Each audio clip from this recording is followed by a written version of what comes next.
મલાજો પણ બધાએ જાળવવો પડશે. રાજકોટ ખાતે અતિશય કરુણ ઘટના બની. 30 વ્યક્તિઓએ પોતાનો જીવ ગુમાવ્યો છે. પથ્થરદિલ હૃદય પણ રડી પડે એ પ્રકારની પરિસ્થિતિ. જે સ્થળની મુલાકાત લીધી ગઈકાલે અમારા સાથીઓ સાથે, અને એ સમયે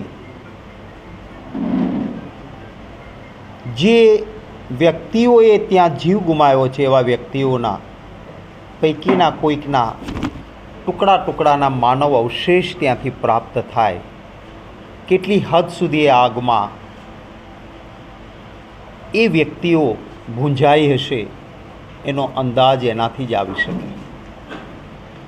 માણસના જીવની કોઈ કિંમત ન હોઈ શકે. અઢળક સંપત્તિ માણસનો જીવ પાછો નથી આપી શકતી. કોઈ પણ શબ્દો એને સજીવન નથી કરી શકતો. કોઈ પણ એસઆઈટી એ થયેલા નુકસાનને ભરપાઈ ન કરી શકે. કોઈ પણ સરકારના શબ્દો એના માટે પૂરતા નથી હોતા. ત્યારે અતિશય દુઃખ સાથે કહેવા માંગીશ કે આ અમૂલ્ય જીવનની રક્ષા કરવાનું કામ બંધારણ પ્રમાણે જાન માલની સુરક્ષાની જવાબદારી એ ચૂંટાયેલી સરકારની છે. સ્પષ્ટ બંધારણમાં જે બાબા સાહેબ આંબેડકરે આપેલા બંધારણમાં કોઈની મુખ્ય જવાબદારી જાનમાલની સુરક્ષાની છે તો એ સરકારની જવાબદારી છે. એકાદ કોઈ ઘટના બને તો એમાંથી પાઠ લેવો જોઈએ, એમાંથી શિક્ષા લેવી જોઈએ કે ભવિષ્યમાં આ ન બને. મને અત્યંત દુઃખ છે. સુરતમાં તક્ષશિલા એક શિક્ષણના ક્લાસના અંદર બાળકોના જે રીતે મૃત્યુ થયા, સરકારે એમાંથી બોધપાઠ લેવાની જરૂર હતી. આજે જ જ્યારે આપણે વાત કરી રહ્યા છીએ ત્યારે સુરતમાં જે પરિવારે પોતાના સ્વજન ગુમાવ્યા છે એ તક્ષશિલા કાંડના પરિવારજનો સુરતમાં એક સાથે મળીને ચોધાર આંસુએ રડે છે કે આટલો સમય થયો, અમને હજી સુધી ન્યાય નથી મળ્યો. અપેક્ષા રાખીએ છીએ કે રાજકોટની ઘટનામાં ન્યાય મળે અને એ શ્રદ્ધાંજલિ પાઠવે છે. કેટલો સમય થઈ ગયો તક્ષશિલા કાંડને, હજી સુધી એ પરિવારજનો, કોઈ રાજકીય વ્યક્તિ નહીં, એ પરિવારજનો ચોધાર આંસુએ રડીને કહે છે કે અમને હજી સુધી ન્યાય નથી મળ્યો. મોરબીનો આપણે અહીંથી બાજુમાં જ આવેલો પુલ તૂટ્યો. શું એ જવાબદારી કોની હતી? મોટા માથાઓ કે સરકાર જવાબદારીનો સ્વીકાર નથી કરતા. મોરબીનો એ પુલ તૂટ્યો, અનેક વ્યક્તિઓએ પોતાના જીવ ગુમાવ્યા. વડોદરામાં નાના નાના ભૂલકાઓ બોટમાં બેસીને જાય અને કોઈ સુરક્ષાની ચિંતા જ નહીં, લાઈફ જેકેટ પણ નહીં. આવી દુર્ઘટના બને તો એના માટે કોઈ બચાવની કામગીરીની કોઈ વ્યવસ્થા જ નહીં. અને વડોદરામાં એ નાના બાળકોના મૃત્યુ થાય. એક નવો બ્રિજ પાલનપુર ખાતે બને, બ્રિજનું ઉદ્ઘાટન થયા પહેલાં એ બ્રિજ તૂટી પડે, બનતા બ્રિજની નીચેથી કોઈના વાહનો નીકળી ન શકે એવી જોગવાઈ કરવી જોઈએ, ડાયવર્ઝન આપવું જોઈએ. કંઈ જ નહોતું થયેલું. અને બ્રિજની નીચે નિર્દોષ દલિત ગરીબ વ્યક્તિઓના મૃત્યુ થાય અને તપાસ થાય તો નીકળે કે આ બ્રિજ જે બનાવતી હતી એ કંપની તો ભ્રષ્ટાચારમાં બ્લેક લિસ્ટ થઈ હતી. અને પછી એમણે ભાજપના ધનભંડોળમાં રૂપિયા આપ્યા એટલે બ્લેકલિસ્ટમાંથી, કાળી યાદીમાંથી એ કંપની નીકળી ગઈ અને પાલનપુરના બ્રિજનું કામ એ જ કંપનીને આપ્યું, કારણ કે એણે ભાજપને ધનભંડોળ આપ્યું હતું. દુઃખ સાથે કહું છું. અને એ બ્રિજ તૂટે છે અને નિર્દોષ માણસો મૃત્યુ પામે છે. રાજકોટમાં સમજી શકાય કોઈ ખૂણે ખાંચકે નાનું કોઈ પ્રવૃત્તિ વગર મંજૂરીએ ગેરકાયદેસર ચાલતી હોય, તંત્રના ધ્યાને ના આવે અને ચાલે, સમજી શકાય. પણ એમ નહીં, છડે ચોક આ કામ ચાલતું હોય અને વ્યવસ્થા નહીં. જ્યાં અનેક વ્યક્તિઓ ભેગી થતી હોય ત્યાં અંદર જવા અને બહાર નીકળવાનો એક જ દરવાજો, જ્યાં ફાયર સેફટીના કોઈ પગલાં ન લેવાય. હાઈકોર્ટે વારંવાર કહ્યું છે કે ફાયર સેફટીના પગલાં પહેલેથી લો, લોકોના જાનમાલની સુરક્ષાની ચિંતા કરો. મને ગઈકાલે હું આવ્યો હતો, અમારા કોંગ્રેસ વિધાનસભા પક્ષના નેતા અમિતભાઈ ચાવડા અને અમારા સાથીઓ સાથે અનેક લોકોને રાજકોટમાં મળ્યા. હું તો કહીશ કે આપની કેમેરાની આંખો પણ થોડા એવા લોકોના ઇન્ટરવ્યૂ લેશે અથવા મળશે તો ખબર પડશે. રાજકોટમાં સંપૂર્ણપણે ફાયર સેફટીનું કામ કર્યા પછી બિલ્ડિંગ યુઝ પરમિશન કે ફાયરનું સર્ટિફિકેટ જોઈતું હોય તો હપ્તો ના આપો ત્યાં સુધી થાય નહીં. અને કંઈ કર્યા વગર પણ તમારે સર્ટિફિકેટ જોઈતું હોય તો પૈસા આપો તો એ પણ મળે. અને કંઈ લીધા વગર પણ બિલ્ડિંગ યુઝ પરમિશન કરવું હોય, હપ્તો આપો, તમારું કામ એમ નામ થાય. એક ગરીબ માણસ ક્યાંક એક નાનું એવું ઝૂંપડું બનાવે, કોઈક એક નાનો એવો ઓટલો ઘરની બહાર કાઢે તો મહાનગરપાલિકા, મામલતદાર ઓફિસ અને તંત્ર જાગી ઉઠે, બુલડોઝરો ફરે એના ઉપર, તોડી પાડવામાં આવે, અમાનવીય રીતે ઝૂંપડાઓ તૂટે. પણ ધનપતિઓ લોકોના જીવ સાથે ખિલવાડ કરે અને કોઈ પગલાં નહીં લેવાના. કઈ પ્રકારનું રાજ્ય ચાલે છે ગુજરાતમાં? શું 156 સીટો ગુજરાતના લોકોએ તમને આ માટે આપી છે? અતિશય દુઃખ સાથે કહું છું, આજે મ્યુનિસિપાલિટીના કેટલાક નાના અધિકારીઓને સસ્પેન્ડ કર્યા છે. જે જગ્યા પર સરકારનો મોટામાં મોટો અધિકારી અને પદાધિકારી જતો હોય ને ફોટા પડાવતો હોય અને એ ફોટા સોશિયલ મીડિયામાં વાયરલ થયા હોય, શું નાનો અધિકારી ત્યાં પગલાં લઈ શકે? ખરો મારો સવાલ છે. જ્યાં મેયર જતા હોય, જ્યાં મ્યુનિસિપલ કમિશનર જતા હોય અને એના ફોટા એમના જ સોશિયલ મીડિયામાં મુકાતા હોય, ત્યાં નાનો અધિકારી જઈને એનું બંધ કરાવી શકે ખરો? સરકારની જવાબદારી. ઉચ્ચ અધિકારી પદાધિકારીઓના એફઆઈઆરમાં નામ દાખલ કરો, આ મારી પહેલી માંગણી છે. શા માટે ઉચ્ચ અધિકારીનું નામ એફઆઈઆરમાં નથી આવતું? કોઈ માણસ સ્વાર્થના ધંધા માટે કાયદો તોડે, પણ કાયદો ન તૂટે ને જાનમાલની સુરક્ષા એ જવાબદારી સરકારની છે. હું આપને કેટલાક ફોટાઓ બતાવવા માંગીશ. આ છે 2022માં ભારતીય જનતા પાર્ટીના પદાધિકારી મેયરશ્રી, જે ઓટો એક્સપો આ જ જગ્યાએ લખેલું છે આમાં ટીઆરપી અરેના, ત્યાં આગળ મેયરશ્રી જાય છે. આ ફોટો ટીઆરપી અરેનાના સોશિયલ મીડિયા ઉપર છે. એ પછી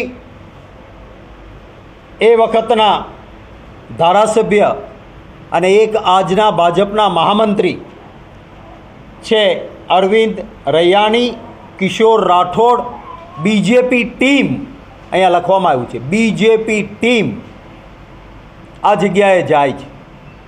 હવે આવા લોકો જતા હોય ત્યાં તમે નાના અધિકારીને કોઈ પીઆઈ એ વખતે કોણ હતો એને સસ્પેન્ડ કરવાથી રાજી થશો? આ સૌથી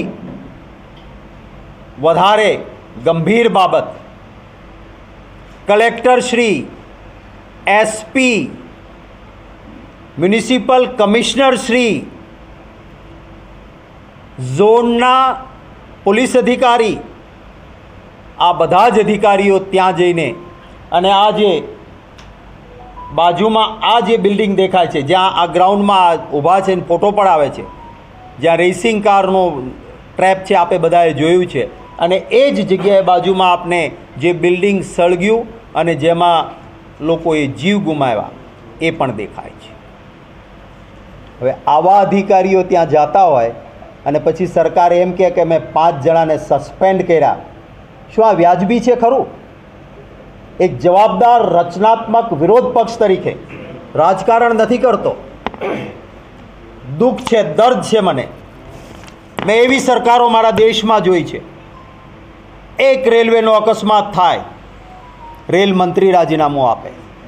એક પ્લેનનો અકસ્માત થાય, નાગરિક ઉડ્ડયન મંત્રી કહે કે એ પ્લેનના અકસ્માત માટે હું જવાબદારી સ્વીકારું છું અને હું રાજીનામું આપું. છે કોઈ આજે એ માનવતા કોઈનામાં કે આ ઘટના બન્યા પછી નૈતિક જવાબદારીનો સ્વીકાર કરે? હપ્તા ઉઘરાવીને આપે એવા અધિકારીઓને ફિલ્ડમાં રખાય છે, પૈસા લઈને પોસ્ટિંગ કરાય છે, અને તટસ્થ કામગીરી કરનારા સારા અધિકારીઓ મારા ગુજરાતમાં છે, ખૂબ સારા અધિકારીઓ છે, એને સાઇડ પોસ્ટિંગ આપવામાં આવે છે કે તમારે ક્લાર્કની જગ્યા જેવું કામ કરવાનું, તમને ફિલ્ડ પોસ્ટિંગ નહીં. શું કામ? કારણ કે એ મારો અધિકારી જનતાના હિતમાં સરકાર સામે પણ કહી શકતો હોય છે કે નહીં ભાઈ આ ખોટું છે, આવું ન થાય. એક ધાક ઊભી કરી છે. અમારું કીધું નહીં કરો તો તમારી નોકરી ખતમ, તમારી કારકિર્દી ખતમ, તમારે અમારા ઈશારે નાચવાનું. મને કોઈ નામ દેવામાં સંકોચ નથી. શ્રી કુમારજી એક IPS ઓફિસર, કારકિર્દી ખતમ. સતીશ વર્મા આખા ગુજરાતમાં જ્યાં નોકરી કરી ત્યારે એક કડક અને સારા અધિકારી, કારકિર્દી ખતમ. રાહુલ શર્મા ગુજરાતના ભાવનગરમાં 322 છોકરાઓનો જીવ બચાવનાર અધિકારી, કારકિર્દી ખતમ. રજનીશ રાય એક નિષ્ઠાવાન ને પ્રમાણિક અધિકારી, કારકિર્દી ખતમ. આવું લિસ્ટ જોવા બેસશો તો સારા સારા અધિકારીઓની કારકિર્દી ખતમ કરીને ભારતીય જનતા પાર્ટીની સરકારે એક ધાક ઊભી કરી છે કે ફિલ્ડમાં કામ કરવું હોય તો અમે કહીએ એમ અમારા પગારદાર તરીકે કામ કરો. મારે કહેવું છે કે અધિકારી એનો પગાર એ કોઈ ભારતીય જનતા પાર્ટી કે કોંગ્રેસ પાર્ટી કે રાજકીય પક્ષ નથી આપતો. એ પગાર અપાતો હોય તો જનતાના કાળી મજૂરીના પરસેવાના ટેક્સના પૈસામાંથી, જનતાની તિજોરીમાંથી મળે છે. એ જનસેવક છે, ભાજપના સેવક નથી. ઉઠે, આ પ્રસંગ છે, આત્મા કકળેને ઉઠે અધિકારીઓ પણ. જ્યાં જ્યાં આવા હપ્તાખોરી ચાલે છે, ભારતીય જનતા પાર્ટીના નેતાઓના ઇશારે એ પણ બંધ થાય. હું ફરી માંગ કરીશ કે FIRમાં ઉચ્ચ અધિકારીઓના નામ સરકાર તાત્કાલિક દાખલ કરે. માનનીય ભૂપેન્દ્રભાઈ પટેલ, આપ ગુજરાતના મુખ્યમંત્રી છો. આખા ગુજરાતમાં છાપ એવી છે કે તમારી પાછળ કોઈ બેક સીટ ડ્રાઇવિંગ કરે છે, પાછળ બેસીને તમને કહે એટલું તમારા પાસે કરાવે છે. હું વિનંતી કરીશ કે આપ આ પ્રસંગે પાછળ બેસીને ઉપદેશ આપનારને બાજુએ મૂકીને આપ આ પ્રસંગ માટે એક સારા નેતા તરીકે ઊભા થાઓ. ઉચ્ચ અધિકારીઓના FIRમાં નામ દાખલ કરાવો. આ હું માંગ કરું છું ગુજરાતના મુખ્યમંત્રી શ્રી પાસે. મારી બીજી માંગણી છે, કોઈ પણ વળતર એ માણસના જીવની કિંમત ના આંકી શકે. વળતર એ કોઈના પરિવારની ગયેલી ખોટને પૂરી નહીં કરી શકે. પરંતુ જે પરિવારમાં કમાનારો ગયો છે, મેં જોયા છે એવા પરિવાર. હું કાલે મળ્યો છું. ગઈકાલે એક શોક સભામાં હું ગયો હતો અને અનેક લોકો ત્યાં છે. કમસે કમ એ પરિવારને આર્થિક મોટી મદદ પણ કરવી જોઈએ. એનાથી એનું દુઃખ સંપૂર્ણ દૂર નહીં થાય, એનાથી એમણે ગુમાવેલી વસ્તુ પાછી નહીં આવે. કોઈ પણ વળતર એની કિંમત ન ચૂકવી શકે. પરંતુ સરકારે, કારણ કે એ દિવસે જનારા કેવા લોકો હતા, એક સ્કીમ બહાર પડી હતી કે જ્યાં 400 રૂપિયા એન્ટ્રી મળતી હતી એ દિવસ માટે 99 રૂપિયા 99માં એન્ટ્રી હતી. એટલે એવા લોકો ગયા હતા કે મારા દીકરાને હું ગેમ ઝોનમાં 400 રૂપિયા દઈને નહીં લઈ જઈ શકું, આજે 99 રૂપિયાની સ્કીમ છે તો લાવો જાઓ. એવા લોકો ત્યાં ગયા હતા. એમના ઉપર આભ તૂટી પડ્યું છે. એમનું નુકસાન મેં કીધું કોઈ વળતરથી નહીં થાય, પણ વળતર એ નાનું નહીં. આ મોટા મોટા ઉદ્યોગપતિઓને જો સરકાર 16 લાખ કરોડ મોટા ઉદ્યોગપતિઓના માફ કરી શકતી હોય તો આજે જેમના પરિવારના બાળકો ગયા છે, પરિવારના સભ્યો ગયા છે, એને સારું વળતર આપે. આપણા દેશના વડાપ્રધાન આપણા ગુજરાતમાંથી છે, આપણા સૌના વડાપ્રધાન છે. હું એમને પણ વિનંતી કરું છું કે એક દિવસ બધાએ જવાનું છે. સત્તા આવે સત્તા જાય, રાજકારણ કર્યા કરીએ, પરંતુ કેટલાક પ્રસંગ માનવતાના હોય છે કે જ્યાં રાજકારણથી ઉપર ઉઠીને આ તમારા નજર સામે બધું છે અને એફઆઈઆરમાં ઉચ્ચ અધિકારીના નામ કેમ ના હોય? દાખલો તો બેસારો. તમે આ નાનાને બિચારાને સસ્પેન્ડ કરો ને પગલાં લો, ખાલી પાછા થોડા દી પાછા લઈ લેશો સસ્પેન્શનમાંથી. એ નાના માણસો ક્યાંથી શું કરે? જ્યાં તમારો મેયર, કમિશનર ને કલેક્ટર જઈને ફોટા પડાવતા હોય ત્યાં નાના માણસની તાકાત છે કે જઈને એમ કે આ બંધ કરી દો, કે અહીંયા તમે આમ કરો. એટલે લીફાફોફી બંધ કરો. કમસે કમ આ એવી ઘટના છે કે જ્યાં માનવતાના નામે કડકમાં કડક કાર્યવાહી થાય ને અધિકારીઓના નામ દાખલ થાય, પૂરતું વળતર મળે. આપ સૌ પત્રકાર મિત્રોએ પણ આપનો ધર્મ બજાવ્યો છે. હું આપ સૌને અભિનંદન આપું છું. મેં જોયું છે પત્રકાર મિત્રોએ ગુજરાતના ઇન્સાનિયતના નાતે કેટલોક મોતનો મલાજો પણ રાખ્યો છે, જે મૃતદેહો જોઈ શકાય એમ નથી. અને કદાચ કેમેરાની આંખ કે ટીવી પર આવી જાય તો નાના બાળકો કે વૃદ્ધોના આરોગ્ય ઉપર પણ અવળી અસર થાય. કોઈએ એ બતાવ્યા નથી. એ એક સારી બાબત પ્રેસ અને મીડિયાની મારા ગુજરાતના, એને પણ હું આવકારું છું. અને આ મુદ્દાને અહીંયા જ પૂરો ન કરીએ. ન્યાય માટેની લડત એ માત્ર આ 30 પરિવાર જેમણે કોઈ ગુમાવ્યું છે એના પૂરતી મર્યાદિત નહીં, આપણા સૌની લડત છે.